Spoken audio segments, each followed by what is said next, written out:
안녕하세요. 환자를 위한 의료 판례 분석 8번째 시간이고요. 오늘은 저혈량성 쇼크에 대한 부적절한 처치로 사망한 사건을 살펴보도록 하겠습니다. 저는 진행을 맡은 아주의대 이미진입니다. 서울 아산병원 응급의학과 이지우 교수님, 그리고 경희대학교 법학전문대학원 조은호 교수님, 그리고 연세대학교 의료법인의학연구원 김소윤 원장님, 손유미 연구원, 이우진 연구원과 함께합니다. 우선 사건에 대해서 살펴보도록 하겠습니다. 손유미 선생님 소개해 주세요. 사건을 살펴보도록 하겠습니다. 환자는 사고 당시 39세 남자였습니다. 2008년 9월 26일 22시에 발생한 교통사고로 사고 당일 22시 32분 응급실에 내원하였습니다.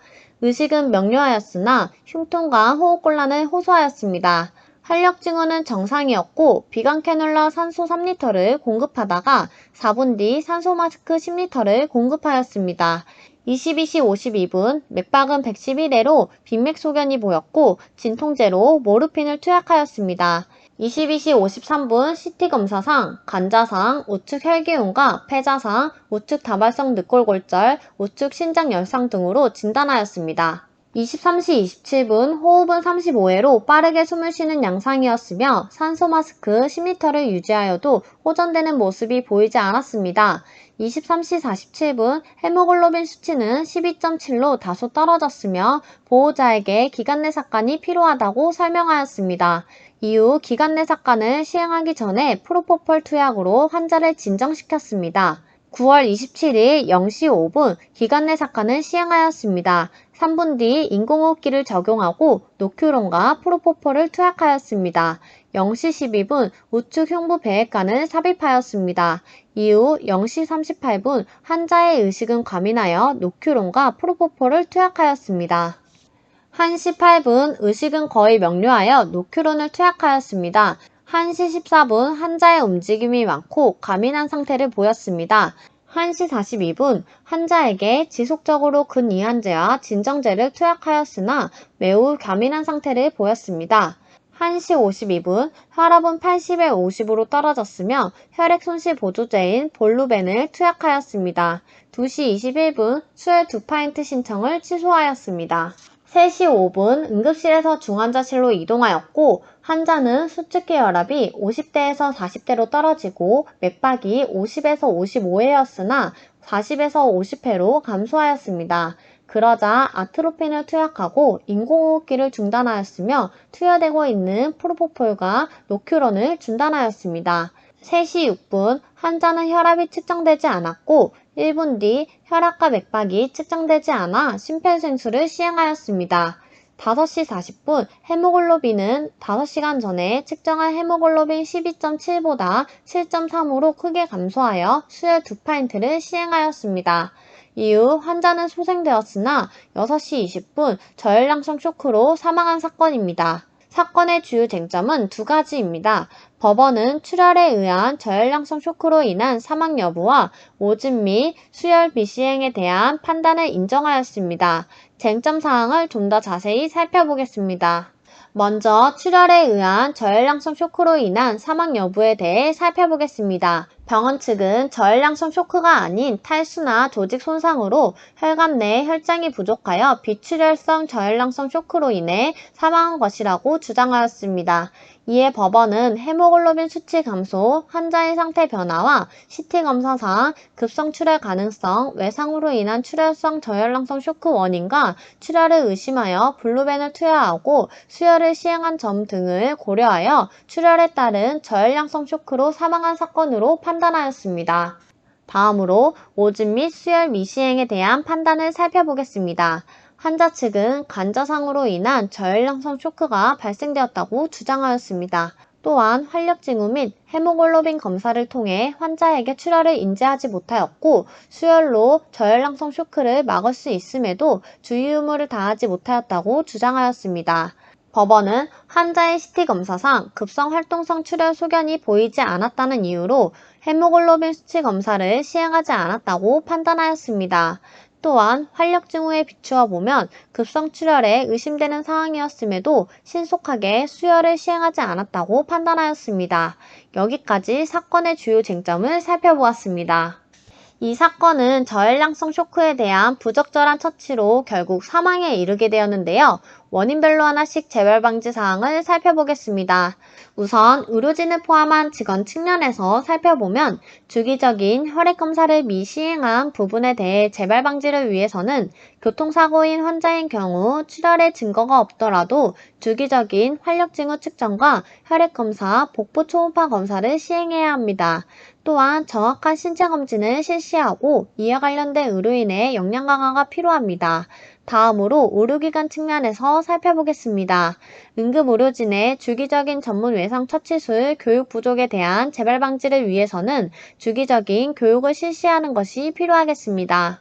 판단, 책임 제한과 관련되어 있는 언급을 좀 했을 때 이게 2008년 9월 26일에서는 출혈 소견을 발견되지 않았었던 거고, 그리고 혈압도 정상 범주에 있었는데 9월 27일 1시 52분에는 일단 이게 정상 범주에 있기 때문에 망인의 출혈 상태 자체를 파악하는 건 쉽지 않았을 거다라고 법원도 이렇게 지금 언급을 하고 책임 제한을 좀 했는데요.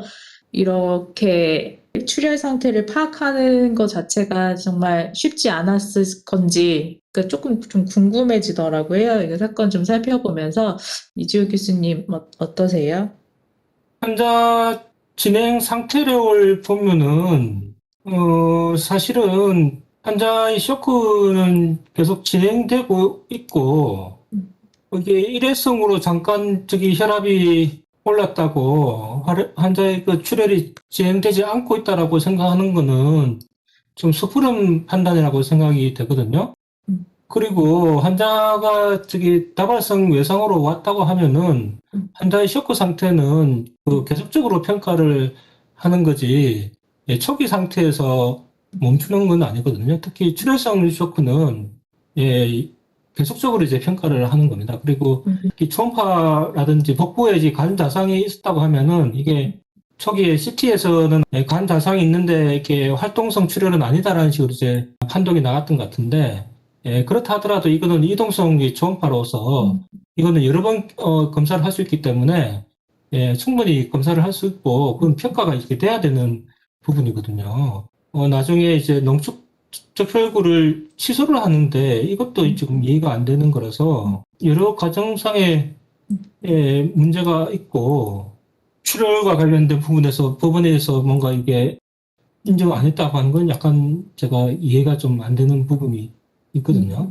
법원은 그 부분에 대해서 인정을 했는데 약간 책임 제한 자체를 약간 좀 30%로 제한. 네, 30%를 제한을 했었던 사유로 또 그걸 또 제한을 하고 있더라고요. 그러니까 출혈 상태를 파악하는 게 쉽지 않았던 것으로 이제 보여진다라는 걸로 책임 제한을 했던 것들을 제가 좀 궁금해서 좀 여쭤봤습니다.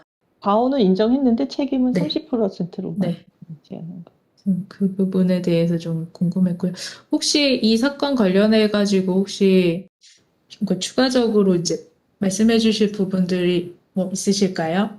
제가 하면은 긴장을 끝까지 놓지 말아야 되는데 이게 또 바쁘다 보니까 좀 소홀했던 부분이 큰 화를 초래하지 않았나 이런 생각이 듭니다. 그래서 의료진한테 당부하고 싶은 거는, 의료진은 혼자 여러 사람을 보지만 환자는 또 자기 혼자거든요. 그런 부분을 좀 신경 써서 끝까지 긴장을 유지했으면 좀 예방할 수 있는 사건이 아니었을까 이런 생각이 듭니다. 그러니까 최근에 저도 뭐 어떤 개인적으로 어떤 사건에서 이제 응급실에서 중환자실로 이송하는 그런 일이 있었는데, 응급실에서는 일단 환자 상태를 굉장히 이제 활력증후를 다 체크하면서 높이려고 노력을 하면서 어떻게든 이제 혈압이나 이런 걸 유지하려고 노력하고, 그러면서 중환자실로 보내는데, 중환자실로 가는 순간 일단은 이제 좀 환자의 예후나 그 어떤 방향성에 대한 고민을 더 많이 하고, 환자의 상태를 물론 유지하기 위한 노력도 하지만 이제 전반적으로 조금 그 의료진의 적극성이 좀 응급실과 중환자실이 좀 다르다라는 게 느껴지긴 하더라고요.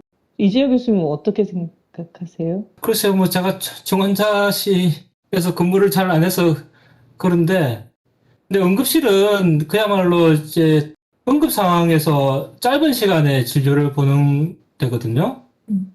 예, 그래서 그 응급 상황에 맞게 진료를 해야 되는 거고요. 응급실에서 사실은 환자가 오래 있으면은 환자의 상태는 안 좋아집니다.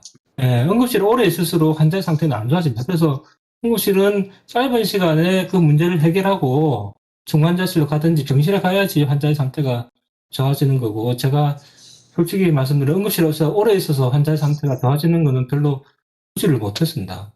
왜냐하면은 새로운 환자들이 또 들어오기 때문에 새로운 환자에 또 집중을 하거든요. 그래서 뭐 접근 방법이라든지 환자를 대하는 태도가 아마 뭐 철학이 달라서 그럴 수도 있을 거라고 저는 좀 생각이 드는 부분도 있고, 또 뭐 좀 전에 주원호 교수님 말씀처럼 뭐 집중을 하고 이렇게 환자를 봐야 된다는 말씀도 맞고, 이 환자도 초기에 시약에 대한 접근을 초기에 집중을 해서 계속 잘 봤으면은 환자의 경과가 좀 더 좋지 않았을까 이런 생각도 좀 드는 부분이 있습니다. 좀 아쉬운 부분이 좀 큰 부분이 좀 있습니다. 그리고 사실 이제 응급실은 이제 응급의료 체계나 법이나 뭐 이런 여러 가지 지원 체계 때문에 물론 이제 편차가 아직도 많이 크긴 하지만 그래도 웬만한 응급실에서 이제 응급환자 관리 체계가 있다고 봐야 되는데 중환자실은 병원마다 편차가 훨씬 더 큰 것 같다는 느낌이 듭니다. 네, 사실 중환자실이라고 명패는 걸었지만 실제로 환자를 적극적으로 볼 수 있는 그 주치의사가 거기에 상주하지 않는 경우도 굉장히 많고요. 그래서 중환자실 내에서 환자가 처음 응급실에서 옮겨졌을 때 그 환자를 정말 거기에 중환자실에 계시는 의사 선생님이 이제 전반적인 디렉션을 하는 것까지의 시간이 다를 수가 있기 때문에 응급실 상황과 그래서 중환자실의 어떤 질 관리 이런 것도 굉장히 중요한 부분이 아닐까 이런 생각이 듭니다. 그 중환자학에서도 뭐 수가에서부터 질 관리 뭐 항상 말씀하시는데, 이게 여러 개에서 이야기하는 필수 의료라든지 뭐 중요한 부분이 그렇게 지금 대접받지도 못하고, 항상 이제 생명을 다루는 분야가 이게 소송이라든지 위험이라든지 이런 게 노출돼 가지고 사실 문제가 잘 해결되지 않고 이런 부분들이 상당히 좀 크고, 하려는 분들도 좀 적고 뭐 이런 게 지금 뭐 다들 생각하고 있는 문제라고 생각합니다.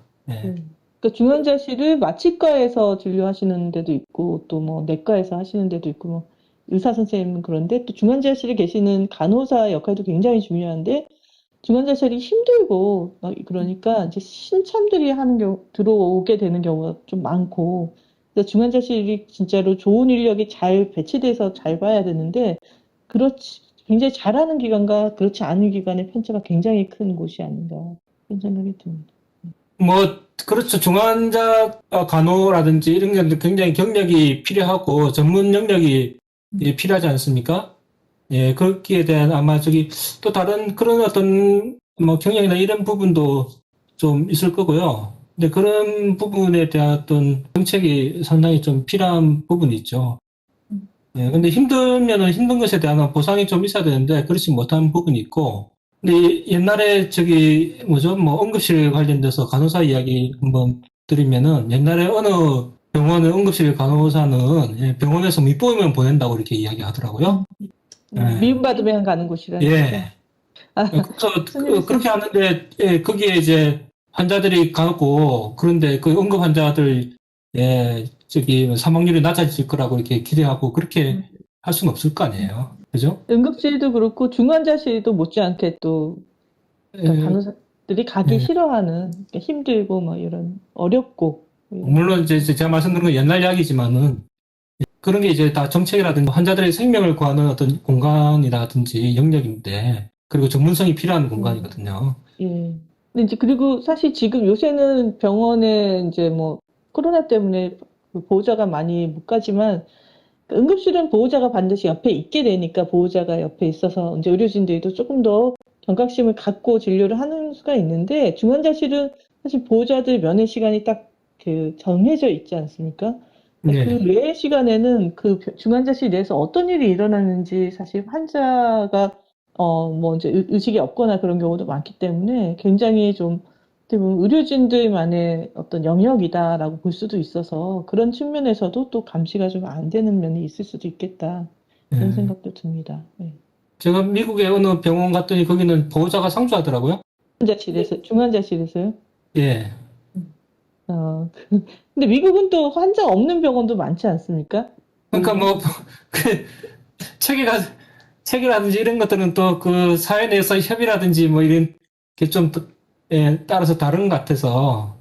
그러니까 병원마다 또 잘하는 분들이 중환자실에 몰려 있는 그런 병원도 있고 어떤 예. 데는 그냥 이제 중환자실로 해야지 좀 이제 수가나 여러 가지 면에서 유리하니까 그렇게 해놓는 경우도 있고 또 이제 일반 병동에서 보기에는 너무 이제 모니터를 많이 해야 되는 환자라서 모아놓는 경우들도 있는데 실제로 이제 모니터링 한다고 해도 적극적으로 정말 다 조치를 할 수 있느냐 인력의 상태나 여력이 좀 안 되는 경우들도 많이 있는 것 같습니다.